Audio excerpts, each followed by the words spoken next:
Welcome back to Just Scrap Radio on BJPenn.com. I'm your host, Cole Shelton. Episode 137, we got a good lineup out of UFC Paris. First up, we're going to be joined by Volkan Oezdemir to preview his fight against UFC newcomer Bogdan Guskov.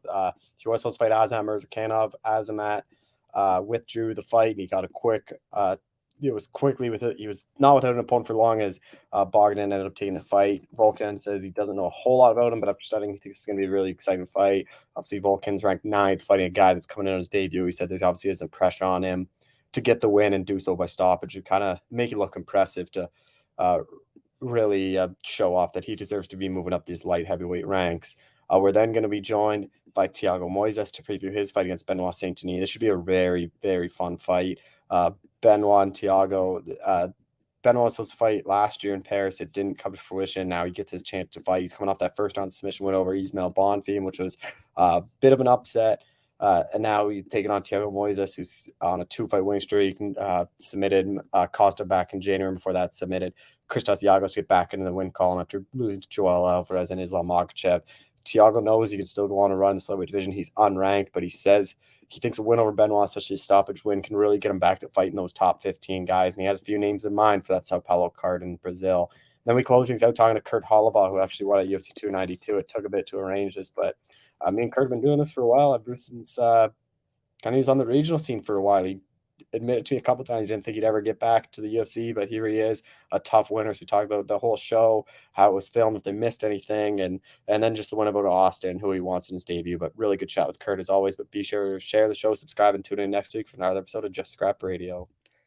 All right, we're jumping UFC light heavyweight Volkan Oezdemir, who's back in action at UFC Paris. Volkan, how's it going, man? It's going great, thank you. What about you? I'm doing well. Like, obviously, it's been a while since we last saw you, like October last year. Like, was this a lot longer of a layoff than what you imagined? Yeah, I wasn't.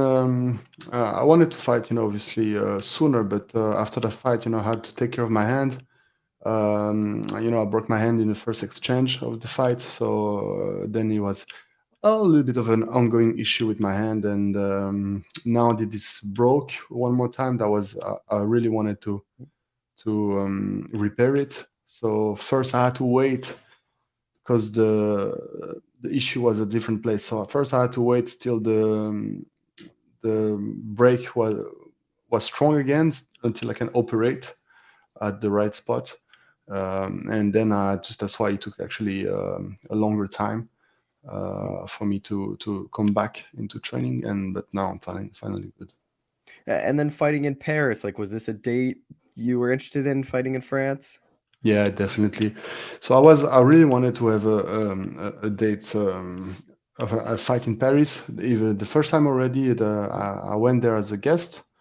But obviously, it's different as fighting there. But it's my people, it's like, let's say from my city, it's like a 5-hour drive. So I got a lot of people that's definitely gonna come and see, So it's good for Swiss people to be able to go that close. So it's actually really exciting for me. I know you've had the trouble getting into the States. Like, is that still a problem? Is that why you're really only fighting in Europe and like Abu Dhabi still? Yeah, definitely. So that's why we have to pick up the right fight, the right event. So definitely, London was also a possibility, but I will not be ready with the weight. And now, we decided to focus on Paris, and that's good.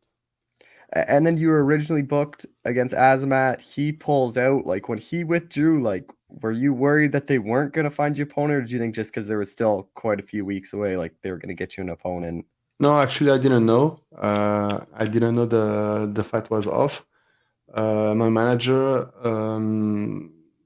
hold on, hold off on me, and 2 days after, he come right away with the solution. So the UFC, I think they found the guy 2 days after, and the same day I had somebody text me, "Yeah, are you gonna fight this guy in Paris?" Like, what the fuck are you talking about? I'm fighting Azamat. I didn't answer the guy on online on Instagram. He was a French fighter, um, up and comer guy, and I didn't even look at that seriously. And then the same day, like actually a few hours later, my manager called me, and then I was okay. Something is off. This guy texted me this morning. I don't answer, but then my manager calls me, and then I'm like, okay, something's off. But he came and explained to me, but directly with the new opponent. And the thing, like they say, they don't have anybody available in the top 15 for me to fight. So if I really want to keep this date, then that's how they're gonna sign a new guy. Were you disappointed with that, not being able to fight a rank guy, or is it more just about you and getting back in the octagon? Yeah, I'm actually happy to be fighting in Paris, so that's actually really important for me. And also disappointed, but it's also a double-edged sword. It can be like a gift, definitely a gift, or it can be like a trap. So you never know what those guys are capable of, and those guys coming off directly in a top 10 fight as a new guy. I've been there. They're really hungry. They want to showcase what they're capable of, and that's why you need to watch out for sure. And then it is Bogdan Guskov, probably butchered his name, but like how familiar were you with him, or did you have to kind of really dive deep and study him? Yeah, I had to look him up. I didn't know him previously. He fought on the local scene, a lot of knockouts, a lot of win victories. He's a finisher, so like let's see what he brings. But it's gonna be like two different world. Like the local scene and the world scene. This is the top of the world, and I'm here on top of the mountain. You look at his record, a lot of first round knockouts. Like either way, either he gets finished or he kind of gets those finishes. Like, does that excite you, or it kind of looks like he's going to be a guy that's going to want to kind of throw down right from the beginning? Yeah, he's gonna be coming forward, that's for sure. That's what I said before. He's gonna want to showcase what he's capable of, and this is now the big stage for him. Main card fight in the UFC as a first fight. So this is gonna be something big. But this is why I'm gonna, show him stop his dream right there, show him what's up. So Is then it's there gonna be my night. Is there a lot of pressure on you going in this one? Like, haven't fought in like nearly a year, like coming off loss. Now you're fighting like a debut guy where I imagine to most UFC fans, they kind of expect you to run through them. Like, that's kind of the thing with a lot of these guys fighting these newcomers. Like, does that add a lot of pressure where like all these people are expecting you to win? No, it's okay because I only focus on myself. So I know it's all about my fight and what I'm gonna be able to do. So this doesn't really matter for me. I'm really happy, like I said, to be fighting in Paris and to get a good victory, a beautiful victory there. So this is the only thing that matter in my mind. How do you kind of see it playing out? Because like to me, like I have a hard time seeing this go the distance, and like for you, like I imagine you probably want to get a finish because it's been a while for you. Yeah, no, I want to get my hand raised while the guy is on the floor. This is going to be something really huge for me in Paris. It's going to be my crowd, it's going to be my people. So this is something really I'm looking forward to. How much do you think the experience will play like a big role? Just you being in there with some of the best guys in the world and like best guys this division's ever seen, where he's kind of never fought anyone like that. Yeah, I don't think he fought too much oppositions, like hard opposition. That's the thing fighting in a local shows. You fight some guys, you who knows, who they are for real, like what's gonna happen when the guy, of course, they have pressure coming at you, but now they answer back, and they don't let go that easily. And it is something that is gonna see. Like it's not gonna be an easy fight, definitely not. I'm gonna stand there, and hold my ground, and he's not gonna be able to do what it is as he has been able to in the past. I know you've been training at Sweden at All Stars for a while. Like, is that where Mhm. the camp has been for you the entire time for this one?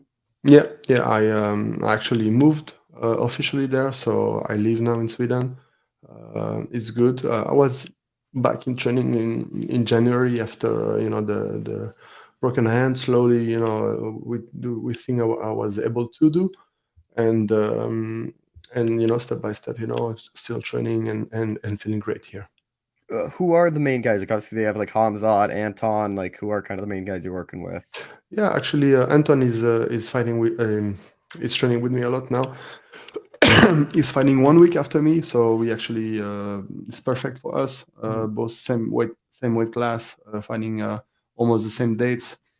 Hamzat is there, and we have a lot of prospects, up and coming guys, pros in like Cage Warriors, or different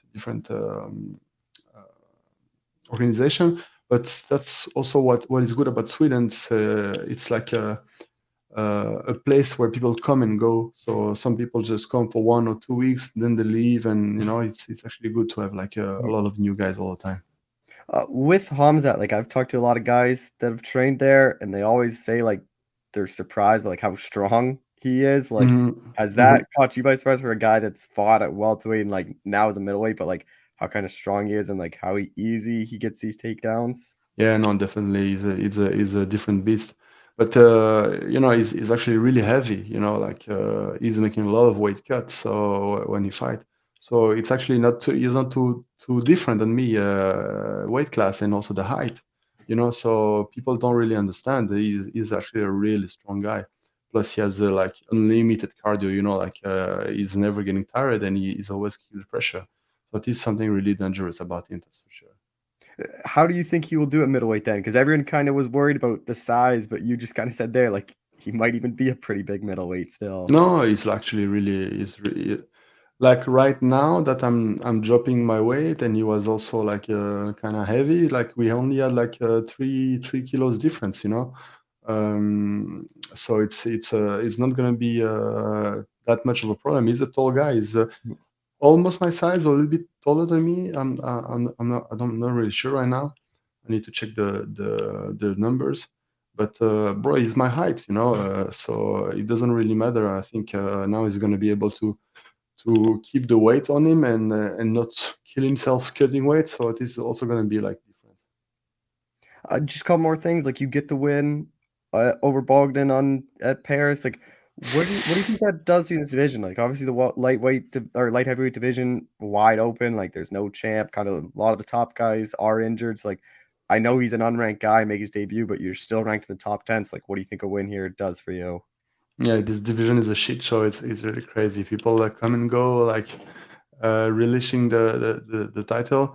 It's actually it's good. It makes space for the new guys, newcomers. But yeah, we need to see what's next with the title fight. I don't even know who's gonna fight next. I think maybe they're gonna plan Pereira. Yeah, I'd probably think Yuri and Pereira maybe. Yeah, But Pereira Yuri, or let's see, maybe they changed their mind. So let's see. But yeah, definitely, I need 2-3 wins in a row now. I need to be consistent with my victories, and then I'm gonna definitely have a chance. I'm 2-3 victories away, to a title contention. So just gotta keep serious with this. were you surprised Alex beat Jan? Yeah, actually, I thought the first round rear naked choke will finish the fight, and then he actually did really well, and the fight got last longer. I wanted to see more takedown attempts or takedowns from Blakovic, but then he kept him standing. So yeah, I mean, I was actually really surprised also. Yeah. Just final thing, like you get a hand raise here. Like, what is kind of the next kind of steps? Like, obviously, Abu Dhabi in October, that might be pretty quick turnaround. Then are you just kind of looking at London in March? Then is kind of those like possible dates for a return. Yeah, that would be good. That would be great. And obviously, we need to see what's the best options all the time. So always those two are like a sure bet. So I hope I can make it. Well, Volkan, I appreciate the time as always. Thank you so much for doing this again. Thank you, Cole. I appreciate it. All right, we're jumping UFC lightweight Thiago Moises, who's back in action at UFC Paris. Thiago, how's it going, man? I'm doing great, brother. How about you? I'm doing well. Like, obviously started the year off with that good submission win in Brazil. Like, a bit long of a layoff than what I thought, especially after getting a stoppage? Like, was this longer than what you anticipated, or is this about the right time frame for you? I think it was the right time frame for me. Like I was after my fight in Brazil in January. I stayed in Brazil for a couple months Mhm. to stay with my family, my friends, because I have been living in the U.S. since I'm 17 years old. So it was a good time, for after a good win in Brazil to stay in Brazil, keep getting better. I was still like training a lot twice a day, same as do here in the US. And every time you guys gonna see me like a better version of myself, after each fight, it's gonna be a better Thiago. And especially after a long layoff, I improved a lot. So it was a good time. When did you go back to Florida to go back to ATT then? I came back to Florida, I think, about 3 months ago. Okay. And then fighting Benoit Saint Denis, like how familiar were you with him when you got the call to fight him? I watched him fight Bonfim Mhm. because I was cornering Grant also at the same card, and that was a really good performance. I was really impressed because Bonfim is a really good fighter. So that was the only fight that I saw from him. But he's a really good fighter, very well rounded. His background is in judo. He has really good jiu-jitsu, good striking. He's tough, and I think it's gonna be a great fight. He obviously has the really good jiu-jitsu, like you said, but do you think he'll want to take it down to the ground against you, or do you imagine he'll want to try to keep it standing? I think he will try to take me down, work from the top position and be heavy on top, ground and pound. I think that's gonna be his strategy. Uh, I think who is on top is gonna have the advantage. Nobody wants to be in the bottom in MMA. Yeah. And then going out to Paris, like, is this something you wanted to do, or like, 'cause obviously it is a pretty long flight, like across the ocean, like, is this something you wanted? It's like 90 hours flight, Yeah. so it's not too long. When I when I live in the US, so when I go fight in Brazil, it's like 8 hours, so it's about the Mhm. same. So that doesn't matter. It's gonna be a good experience. Like travel overseas, get paid to fight against a good opponent. It's a good challenge. I'm very excited to this challenge, very motivated, and eat some good food in Paris, have some fun after. I'm pretty excited. Are you gonna stay a bit later after the fight just to kind of sightsee and everything while you're out there? I'm still thinking, about that, but I think maybe a week or two. Yeah. I went out to Paris a couple years ago. It's very nice. Good food. So yeah, that'll be have to do like after the fight though, all the food and stuff. Yeah, all the food after the fight. I'd like to stay in Paris and travel to Europe also. Mhm. Go Italy, and I think that'll be cool. With this one, like obviously you're fighting a hometown guy, like it's kind of the exact opposite of what just happened. Like you fighting in Brazil, you're going into enemy territory. Like, how do you kind of get ready and prepare for that? Because obviously you're going to be booed pretty heavily, I imagine. My whole career was like this, being a Brazilian fighting for RFA and LFA here in the US. So it's something that I'm used to already. And then obviously a ton of good lightweights at ATT. Is it just the usual kind of people you've been working with, like Gamrot, Grant, and all them? I've been working with Grant Dawson, who's a really good grappler. Um, Francisco Trinaldo, also who's southpaw, Mhm. and Nathan Schultz, Roche Murphy. Those guys. They are like my main training partners for this fight. Oh, just because you brought him up, what you make of that whole situation with Roush and Natan, like having the PFL thing? Because it was pretty bad what I thought PFL Yeah, did. I think it was unfair, with both of these guys because they went there and they fought, and I think it's unfair what they are doing because they did their best. Wasn't the most exciting fight, but not all fights are excited. So Mm. Who is going out to Paris with you? Like, obviously, a bit of a long trip to make. Like, who is going out there? it's gonna be me, Marcos da Mata, Luciano dos Santos, and Grant Dawson. I know you and Grant have become really good friends. Like, since he went there, like, what is that kind of relationship meant to you guys? Were because both you guys are kind of climbing up the lightweight ranks, and both you guys, I think, since started training together, have put on some of your best performances. You know, we both got really we improved a lot. We got better, so much better after we start training with each other, and we are really good friends. And it's uh it's a win-win situation. You know, like we help each other, and yeah, I like that. With Benoit, like, how do you kind of see this one playing out? Like, he is a pretty durable guy. Like, he took a lot of damage from Zaleski dos Santos, kept going forward, and like, obviously, since then, 3 finishes. He gets a job done early. So, like, how do you kind of see it playing out? Yeah, I think that's his best weapon. You know, his mindset and his toughness.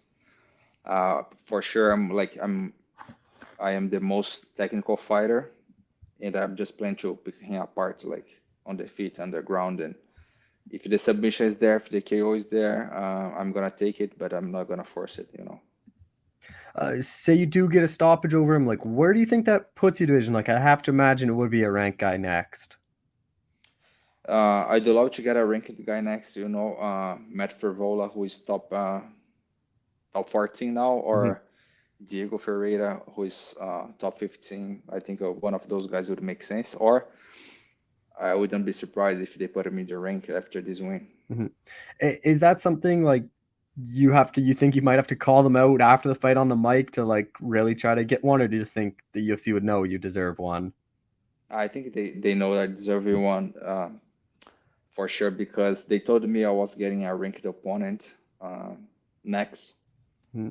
Like, but they gave me Benoit, so I'm pretty excited. You know, he's a prospect, and a win over him would be really good for my career. Oh, what are you expecting the fans to be like? Just the second event in France ever for the UFC? Like the first event, they were pretty rowdy. Like I imagine it'll probably be pretty similar for this one. Yeah, I think the fans there they will be going crazy. I think it's gonna be like a lot of energy in the arena, so I'm pretty excited for that, especially after fighting in the Apex for so Mhm. long. You know, I love it fighting in Rio, and I think it's gonna be the same energy, same experience. Do you enjoy like going into someone's backyard and like kind of beating them and like really silencing that crowd then? Yes, I love it. You know, like the energy is gonna be awesome, and I'm gonna use that on my favor. You know, and I'm just excited and ready to put on a show for the Paris crowd. I know like it isn't a huge time change for Paris from like Florida. So are you gonna try to adapt to their time zone, or are you just gonna kind of stay on Florida and just like be ready to fight in the afternoon? Yeah, no, I'm gonna go there like 8 days before, Yeah. so yeah, I think that's gonna be enough. Uh, what do you, like just kind of talk about like what is you obviously want a ranked guy, but like do you think this is it for you this year? Or are you still hoping you can maybe squeeze that third fight in then? I wanna get one more fighting this year. Yeah. You know, would be perfect for me to fight in São Paulo. Hmm. That's where I'm from, so I wanna get a quick turnaround and fight in What São Paulo. what do you think that would be like that walkout and everything getting to fight in your hometown? Man, that would be awesome. That would be crazy, and that's what I want. You know, get in there, get a win, and be ready to go in São Paulo. uh, a little like say the UFC says we can give you a ranked guy not in Brazil, or you can fight an unranked guy in Sao Paulo, like, and that's your two options. What would you pick? Uh, Probably I would get like an ranked guy in São Paulo. Yeah, that's the Yeah, best option. I wouldn't be surprised if they did like you and Diego in there because Diego's obviously a yeah, Brazilian guy too. I'd imagine right. he want to fight in home. Like, I feel like that could make a lot of sense. Yeah, that would make a lot of sense. You know, we are pretty close in the rankings, and that fight makes sense. Just a couple more things like with Grant, like kind of seeing how easy he dominated Demir. Like, does that just give you confidence for your fight? Like, knowing you can hang with him and like you've been training with him and seeing what he's doing to these like top 15, top 10 guys. Yes, of course. You know, he did awesome in his fight with Jamir, and training at ATT. You know, we have so many high level guys, Mhm. and it's hard not to go to the fight with like high confidence. So that's that's that's what it's like training at ATT. You know, we train with the best in the world. There's nothing there that Benoit is gonna bring that my training partners doesn't bring to me like on daily basis. Just final thing, like still, like, obviously Islam is still the champ. Like, I know you put up a pretty good fight with them. Like, other than Volkanovski, like, you put him through the hardest kind of test. So, like, does that also just give you confidence, like, knowing you're able to hang with him and then kind of see how easy he's been able to run through these top guys? Yeah, of course, like, yeah, I gave him some trouble and he was cutting through people. So this boosts my confidence. And I'm getting better, every day I'm getting better. And each year I'm getting better, stronger as I'm getting older. So I think this fight is going to happen again, and it's going to be a different story when it happens. Do you think he's going to hold on to the belt for a while? Like, can you see many people beating him? To be honest, I don't see anybody beating him right now. Mm-hmm. I think the only guy who could beat him right now would be Volkan Oezdemir. Yeah. Well, Thiago, I appreciate the time as always. Thank you so much for doing this again. Thank you, brother. I appreciate you. All right, we're joined by UFC lightweight Kurt Holobaugh, who won Top 31 on the weekend. Kurt, how's it going, man? I'm doing good, man. Thanks for having me on. Yeah, obviously it's been a bit long ride for you. Like, I know when we talked when you were in XFC, like there was a point where you thought your kind of career was over, and like especially after 2 stints UFC, like how surprised, like, can you kind of take me the past like 6-8 months have been like for you in this kind of roller coaster ride that Tough was? Yeah, man. Like you said, I was almost to a point to where, I didn't want to go back and fight any small local shows. I had a good little gig when I signed with XFC. I was having some fun there. Really kind of brought me back. They was on a big platform. I was making a little bit of money over there. It was fun, the way they were treating some of us for those first couple shows. And then once they died out, I had some high hopes to go to Bellator or PFL, but we never could get a deal done or anything like that. And man, I got that call for the Ultimate Fighter, and it took me a couple of days to think about it because I wasn't sure if I even wanted to take this opportunity. I was like, man, I don't know if I want to leave for 6 weeks, and I got too much going on here. And finally, my wife, my kids, my teammates said, bro, we'll handle all that. You go do your thing. So, man, I took that opportunity, and thank God I did, because it turned out to be one of the best things ever happened to me. I know they always bring out quite a few guys out to Vegas as like alternates, and like some people don't really even know if they're the alternates if they're on the show. Like when you went out to Vegas, did you know you were 100% on the show, or were you still like kind of waiting to get that 100% confirmation?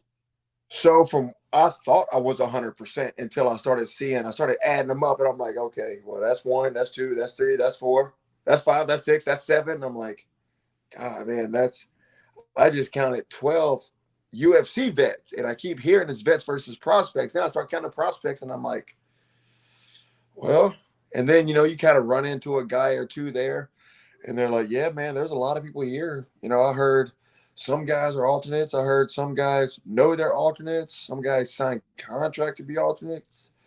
And I'm like, well, shit. Am I here wasting my time? Are they going to pick me or what? And, but nobody ever told me I wasn't. Even when one of the producers picked me up from the airport, he kind of said, he's like, hey, man, you're in. But just let you know, there's extra guys here. There's alternates here. So don't do nothing stupid. Don't, make a fool of yourself, because the way it worked, you didn't even have your hotel key. He took it to, he said, look, this is what's going to happen. We're going to bring you to the hotel. You're not even going to have a key. We're going to take your key. So, you can't just leave and go hang out in Vegas. You got to stay in your hotel. And I'm like, all right, whatever. And it was legit, man. Whenever you was hungry or whatever, they kind of had it scheduled out for you, but they would call you breakfast, lunch, dinner. Hey, we're having greens and proteins today. Look at the menu and tell us what you want. I'm like, all right. If you wanted to work out, you want to go for a run or something, you can call and say, hey, can I go for a run? Can I go for a workout? And they would always let you. But yeah, man, it was tough. And then you get on the show, and then you get on the Chandler's team. Is that what you were hoping for, to be on Chandler when you heard it was Chandler McGregor? Or did you not really care which coach you were going to have? No, I 100% wanted to be on Chandler's team, and I didn't even know Chandler, right? But it's just Chandler's style and Chandler's, the way his the way he fights favors me a lot more than Connor, right? And you know, and I really wanted to learn some wrestling from Chandler. And that's exactly what we got, man. That's exactly what the practices were. And not only that, thank God, because look at the group of coaches that Michael Chandler had, and that was never even announced. That was just something we kind of showed up and was like, oh my gosh, thank God I got Coach Stroud, I got Robert Drysdale, I got Ryan Bader. Geez, all right, I'm good. And then you don't get a whole lot of time, and then they kind of seed you, and you become like the fourth guy on lightweight. Did you care that you were ranked last? Like, I know Chandler on the show was saying like it's kind of been a strategy to see kind of guessing where Connor's gonna rank guys and kind of hopefully getting the right matchups. Like, did you care you're the fourth guy? Did you know you're gonna be the fourth guy? Like, what kind of were your thoughts when that came out? I actually did. I thought I was going to be the last seed out of us, and actually, I figured me and Jason would be the last seed, but or 1, 3, and 4. But I mean, it didn't bother me. I kind of thought that I already was. I thought that for sure. I thought Roosevelt might have been the best guy there, along with Austin. I kind of thought that was 100% right. Um, and then I thought me and Jason would kind of fight for that 3 and 4, just for the simple fact that you know, we've been out the UFC a little bit longer than Roe and Austin. For me, you know, I really wasn't able to get it done inside the UFC. That's what I think the main reason I was number 4. So it didn't really bother me, man. I just knew I had to go in and show these guys. And then for you, like, I'm sure you've watched the show back, like, you don't really know how they're gonna portray you, which is always, like, interesting when I talk to fighters coming off tough. Like, there is a big worry of, like, did they make me look like an asshole or did they make me look good? Like, how do you kinda think the show portrayed you? Man, you know, from the start of the very first episode, I think they almost made me look like I was a super cocky guy because, you know, and I'm never the one that's going to go out and talk a bunch of smack, but, you know, I knew the show kind of wanted that. And I wanted to kind of make it a point that, you know, I wasn't there to lose, right? I wanted everybody to know that I was there. And even if they didn't believe it, I believed that I would beat every one of those guys, you know. And at the start, I thought they was going to make me kind of out like a heel, and then it slowly started changing. And then once my episode came and everybody got to see who I am, what kind of person I am, that's when I'm like, okay, they're actually making me out now. Okay, that's right. I'm the family man. I'm the older veteran that's got the family that, you know, there's a really cool guy. So I was happy what they did.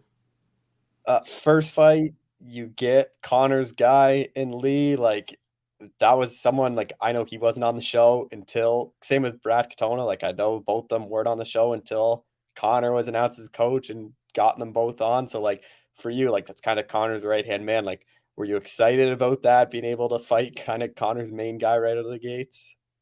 Yeah, absolutely. As soon as they matched me up with Lee, I was excited about it because I knew, hey, this is going to be the guy that everybody's going to be interested in, because we already heard a bunch that, you know, Connor just showed up to Vegas with 3 of his guys, and, you know, the UFC just kicked 3 guys off the show. So I'm thinking, yeah, this is going to be the guy everybody's going to be looking at. And now I get to fight this guy, and should be a good one. And then I thought Lee was the best prospect. Like, I still think it after the show. Like, for you, he obviously was ranked number 1. Like, do you think there was obviously a lot of hype around him just because he was Connor's guy, but he seemed pretty skillful? Like, were you surprised at how good he was, or you kind of expecting him to be that tough and that good? No, I mean, nothing ever surprises me with guys. I do think that, you know, he was definitely one of the best prospects for sure, if not the best prospect.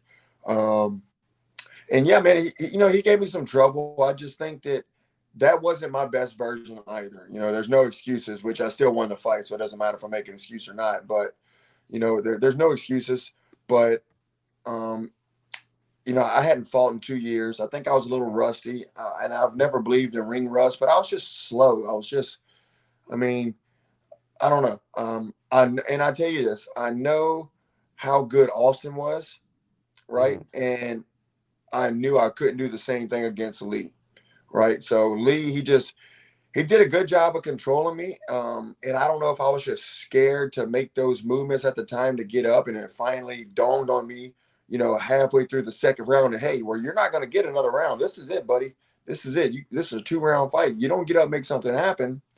And I just kept listening to Chandler and them, and was able to get up there and take advantage of my position that I got.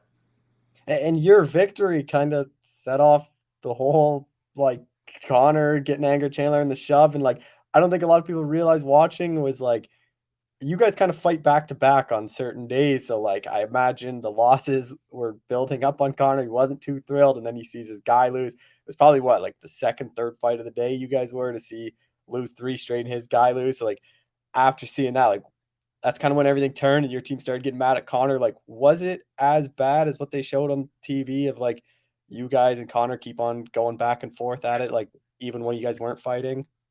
Yeah, for sure. Especially on fight days. That's the main time where things escalated. And yeah, so on the first week they had like 4 fights, and then the second week, which I fought, they had another 4 fights. And I think me and Lee was the third fight that day. Mhm. And yeah, so I mean, and we were, like I said, I was the 6th win, so I took us to 6-0. And I think Connor had a little breaking point, especially after I just beat his good friend that he was actually close with and teammate, Lee.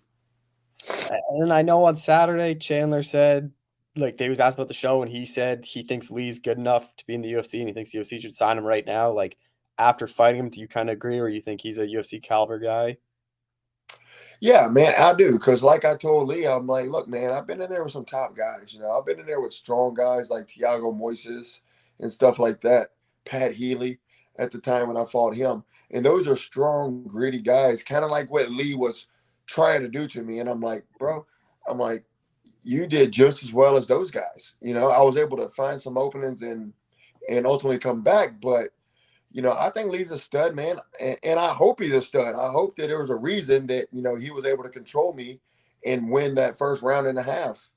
So I definitely think he's good enough to at least get an opportunity to fight in the UFC, right? Because sometimes, yeah, you get your opportunity to fight on the Ultimate Fighter, but that's not like your opportunity to fight in the UFC.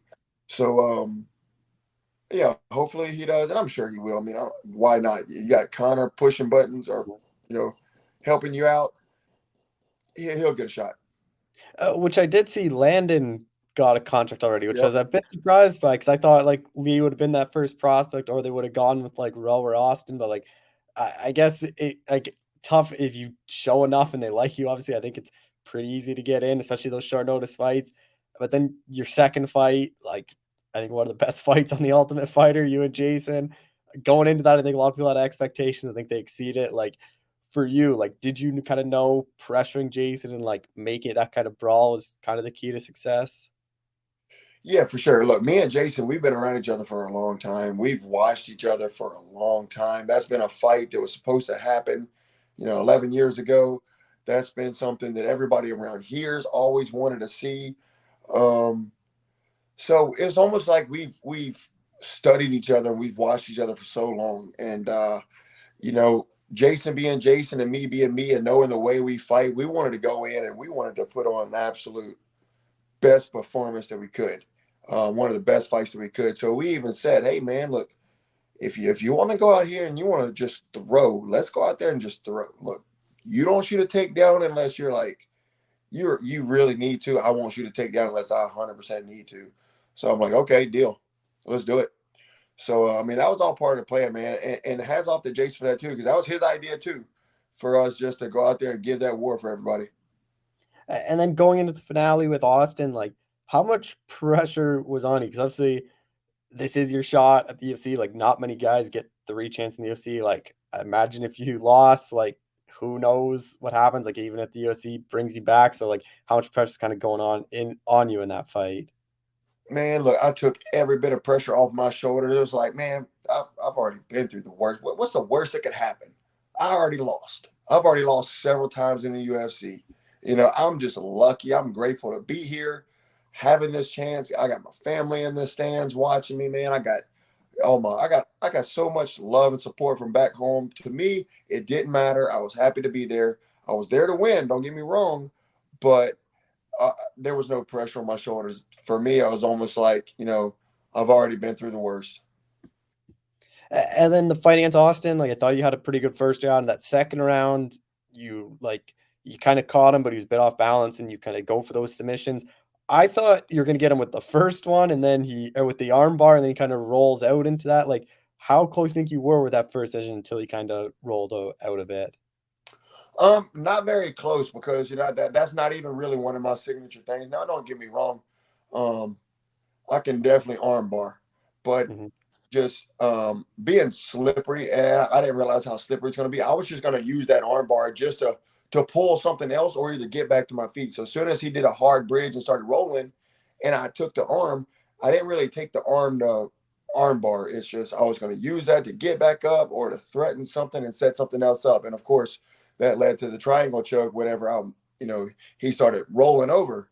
And that's actually a position that I do a bunch. So it wasn't like nothing new to me. It's just, man, when somebody starts going that way and I started attacking the arm, it just kind of fell into it, and I was able to lock a triangle. And then he taps. Like, what are those kind of emotions like when he taps? Like, been a long road to get back to the UFC, get the first win in the UFC, become the Ultimate Fighter, like secure a contract in the UFC. Like, what are those emotions like for you after that? It's one of the greatest feelings ever because I knew how hard I worked, and that's the thing. And I know how hard Austin works too. But I didn't want to let all of my hard work go to waste, right? I didn't want to work as hard as I can, like did many times before, and then I still lose the fight. So for me to finally get over that hump, man, finally get that win and get that feeling, I got my coaches going crazy. I even got the crowd going crazy. I'm like, geez, man, the crowd's really popping for me right now. That was awesome. And for you, like winning the Ultimate Fighter and like getting that first decision, obviously secures the contract, but having that kind of fight and getting a finish and like kind of being counted out in a lot of these fights. Like, I feel like a lot of people were picking Lee. Like, I feel like a lot of people are picking Chase, and then you're betting on it against Austin. Like, to kind of go 3 straight fights to prove people wrong. Like, what was that like for you? Because I don't think many people were picking you to win the show when the roster came out. Yeah, for sure. Not except for John Kavanaugh, which, man, Yeah, which is credit to him. Thank you, John, for believing that I could win the show. But man, I've been an underdog my whole life. It doesn't matter if we go back to my high school days playing football. Man, my freshman year, my coach would not even let me dress out in shoulder pads. So I had to stand on the sideline as the little guy that couldn't dress out with a jersey on, and so it's nothing new, man. I've been an underdog my whole life. And that's always adding a little bit of fuel. That's always giving you something to prove. So hopefully I keep being an underdog because I enjoy it. And then you called out Patty after the fight. Like, do you think that is a fight the UFC and Patty would be interested in? I don't see why not. It's almost like, yeah. So here's the thing. I'm not just a low level random name guy that's in the UFC, which nobody's low level, but I feel like I'm up there right now. I got a name, right? I have a title by my name as the Ultimate Fighter now, and so I'm the very most recent guy that won the Ultimate Fighter. Not only did I win the Ultimate Fighter, I won the Ultimate Fighter against guys that were UFC vets for the most part, right? Guys that's already been in the UFC, so guys that's won big fights in the UFC. Of course, Jason, he's got some big wins over guys like Alex Karalexis, what's his name, Chad Skelly, and then you got Austin has got some good wins, man. And I just feel like that's a good fight. Patty needs a little bit more of a step up. His last fight he did fight Jared Gordon, which is pretty good name in the UFC, a high level guy. But everybody sees the way that fight went, so I think Patty needs to come up a little bit more. So he needs to fight me. Yeah, and like I think people like before kind of like they can just look at your record and say like, oh, he was like 0-4 in the UFC, but like you look at the guys he fought, like Thiago Moises has been a top 15 guy. Yep. Shane Burgos is a top 10 guy in the was in the UFC. Like Hani Barcelos is a top 10 bantamweight for years. So like for you, like how much like that experience just fighting those top guys like helped you on the show and will help you now where you've already fought some top 10 guys already? Yeah, and that's kind of some of the things that's always given me motivation to know that I belong in the UFC, because I'm like, dude, me and Barcelos, that fight was a very good fight. That fight, I changed little adjustments and I can win that fight. Same thing with Burgos, man. That should not have been a fight that I lost. I call that fight the one that got away, because I messed up, right? And I shouldn't have. Thiago Moises, that was a little bit different. I went to Brazil. I fought Moises in his hometown, basically, of Brazil, and still a good fight. I think if anybody beat me decisively, that was Thiago Moises. He definitely beat me. I don't know if I won a round or not, but yeah. So, but those guys getting numbers by their name right after fighting me, and I feel like, man, what if I beat one of those guys? Would I have gotten a number? So that's how I know I was so close to getting a number by my name, and I think I'm still close to getting a number by my name. What I just did on The Ultimate Fighter says a lot, and hopefully Patty Pimblett away from getting a number in my name. Just final thing, like, when is kind of that goal then to make that next UFC fight? Like, didn't take a whole lot of damage. I know The Ultimate Fighter is a draining experience, fighting a lot. Like, I wouldn't be surprised if take a bit of breaks. Like, when is kind of that time frame for you? Yeah, I was going to take a little bit of a break, and I started thinking, man, maybe the first of next year, but that December 16th card, I think, sounds pretty nice, man. I'd like to make a return to Las Vegas on that card. And Patty ain't going to fight nowhere except for Las Vegas or UK. So hopefully, we can get Patty on a Vegas card, because I really don't want to go to the UK, but if I had to, I would. So December 16th, Vegas. If not, let's do next year, early next year. One more quick thing. Obviously, the coaches are going to fight. Chandler McGregor, how do you kind of see that one playing out? Man, after spending a lot of time with Michael Chandler and seeing how Michael Chandler trains, and then knowing who Conor is and what Conor's doing and how Conor's training, I got to give the edge to my guy Michael Chandler, man. I think he's gonna want it so much more than Conor wants it. Whenever either one of them gets a chance to quit, Chandler's not gonna quit. But I think if Conor gets a chance to quit, he's gonna want out of there, and that's when Chandler's gonna finish him off. So I'm gonna go with Michael Chandler in that one. And then just one more thing on Conor, like, was he not like there as much as like the show kind of showed, or like, do you think the show kind of like overdid it, that how much he wasn't like showing up to stuff? No, I heard he definitely missed a lot of. He definitely missed a lot. Especially, I don't think he showed up to one weigh-in. I know there was several times where they may have canceled their practices. I remember sometimes the guys would get all the way to the apex, and and our team, in a sense, kind of enjoyed whenever they would leave and go, because we loved our hours that we had. I think we had 10 a.m. and 4 p.m. They had 12 p.m. and 6 a.m. So by the time we get back at the house right before 6, that's when we had time. There wasn't so many people in the house, man. We can cook, shower, chill in a hot tub, do whatever we want. And then all of a sudden these guys come back in several times, and we're like, thought y'all were training. They canceled. So there was quite a few times where Conor didn't show. Conor canceled practices. I think he could have definitely been way more involved than he really was. And then just final thing is that coach's challenge was pretty crazy. Like, was it as bad as what Dana said? Like, he was pissed about it, said like it was a total fuck up. Like, was that as bad and like long as what he was kind of saying? It was horrible. It was horrible. Yeah. Whoever came up with that, and actually the idea was cool. That could have been way better. It's just, man, they dropped the ball on that one, man. Well, Kurt, I appreciate the time as always. Thanks so much for doing this again.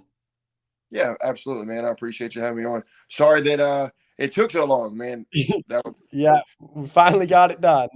It's been a crazy couple days though. So